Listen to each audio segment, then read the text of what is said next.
Hey, what's going on YouTube? This is Jake Xavier Sports here to recap the Bills versus the Jaguars, the Sunday 1 o'clock matchup we had in the AFC Wildcard round in the first round of the playoffs. Man, what a game! I know the Jaguar fans were really happy. Shoot, I'm happy. I didn't get a chance to go to the game. I was watching it at home, and man, it was just ridiculous. Of course, it was very scoring, low scoring game, very boring game. Some people thought it was um, couldn't even watch the game. Me personally, I thought the game was good because we won. So that's how I feel about it. Any Jaguar fan should be happy about a win. A win is a win, regardless of how pretty it looks. And don't get me wrong, the game was very ugly to begin with. There was a lot of mistakes that we made, but the Bills did a good job on defense. They executed their game plan very well. So we got to give them credit for putting on somewhat of a defensive clinic because our offense really couldn't get going.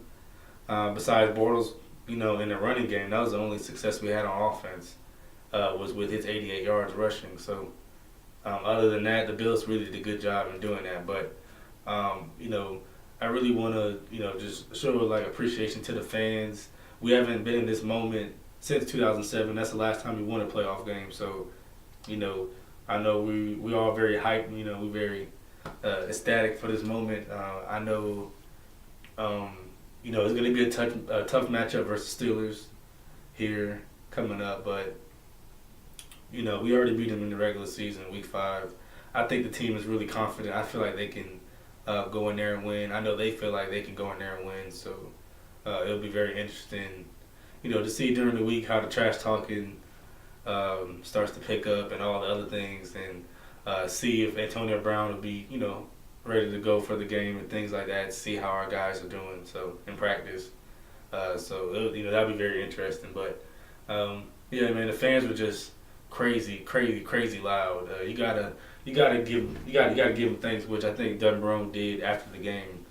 I think he gave him the ball to the Jacksonville City Hall because the fans really deserve it. We deserve this moment.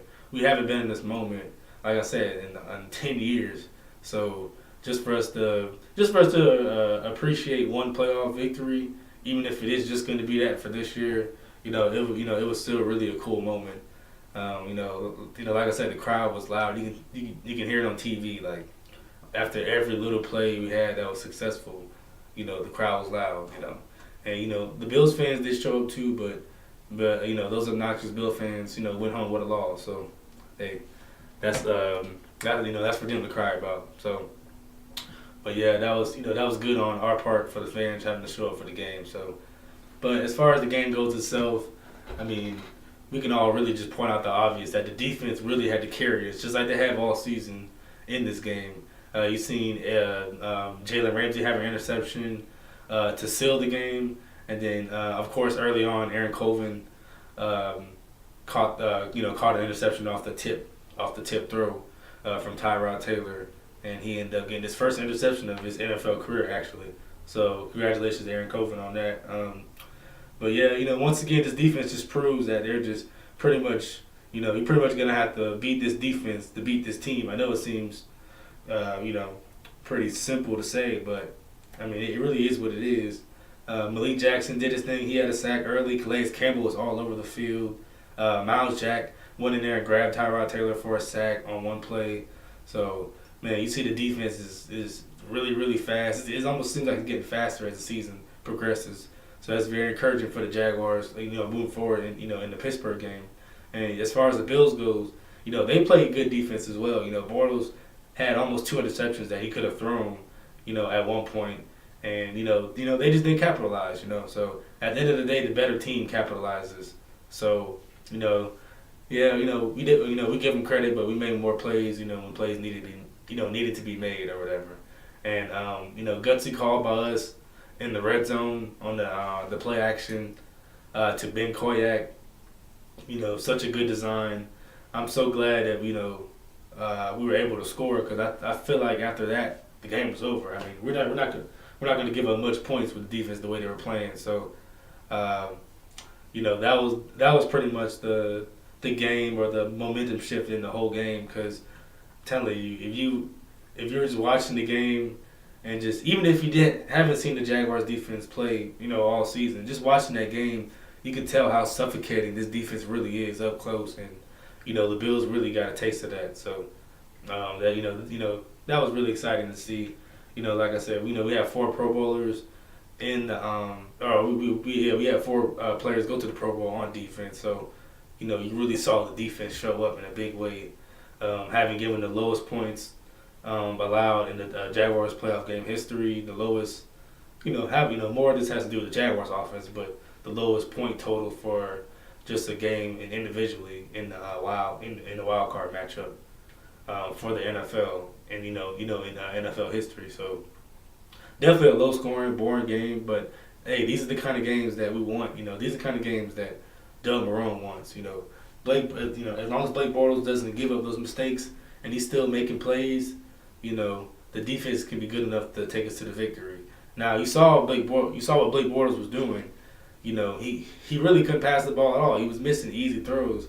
He missed Leonard Fournette on the easy throw. He missed Mercedes Lewis on the easy throw. Chris Ivory on the screen.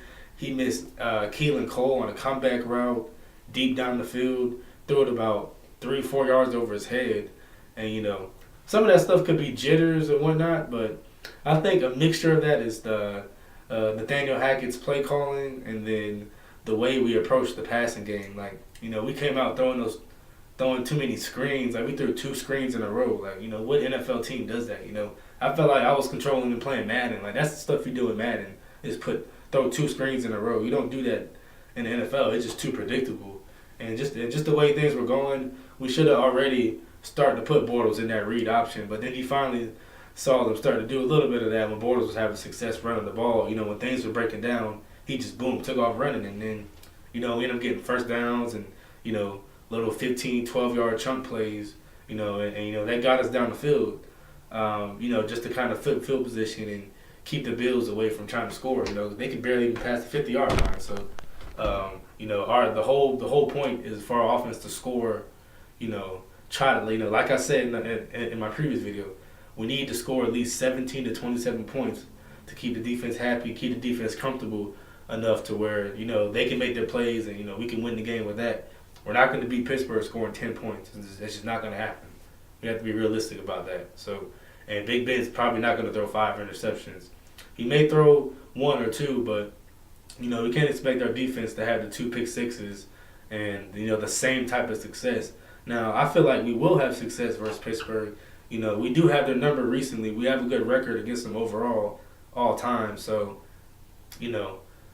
I can see it happening as far as our defense having the same kind of performance. I just don't see the exact same as far as the numbers go with 5 interceptions and the 2 pick sixes. But I'll post a video about that later on in the week about the pregame to that game coming up on Sundays. The game's gonna be at 1:00, 1:05 on CBS.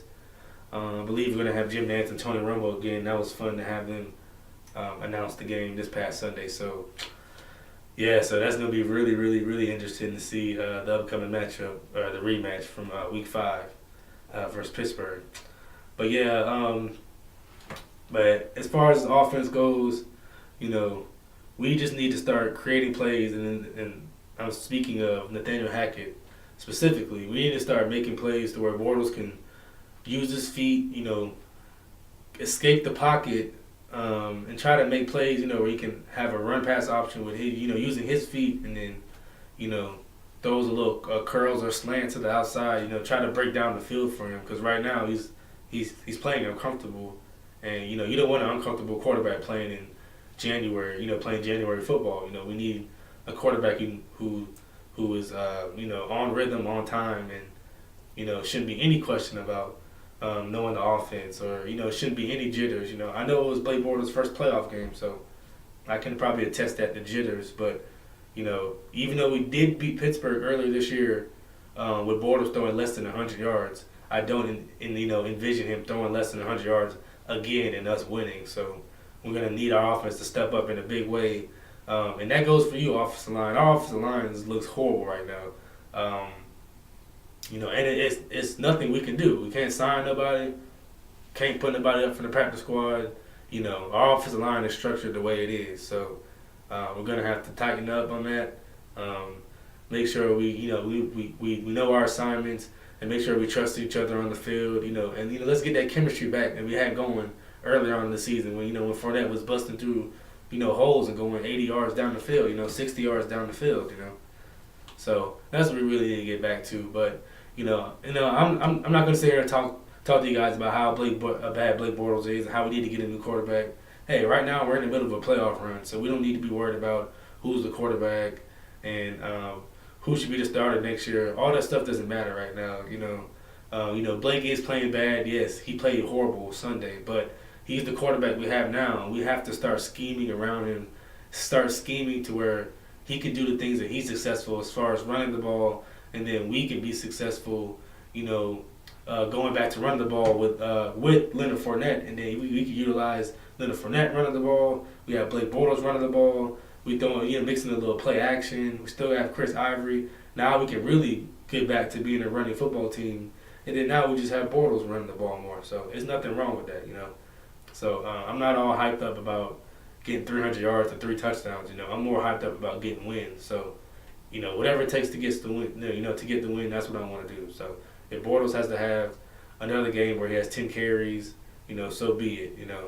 I don't mind us winning ugly as long as we win. So, that's about it on that. Like I said, I put out a video previewing the Pittsburgh and the Jaguars game, and let's get ready to go. This is what we all been waiting for, a deep run into the playoffs. So a win here would solidify that, and I'll get us matched up with the Patriots for the AFC Championship game or the Titans. So depending on what happens with that game. But other than that, thank you guys for watching. Definitely subscribe, like the video, and definitely want to give a shout out to the Jags. We won a playoff game. We definitely about to win too. So you guys, hope you guys tune in. Stay tuned to me. Stay tuned in to these Jags. Let's go.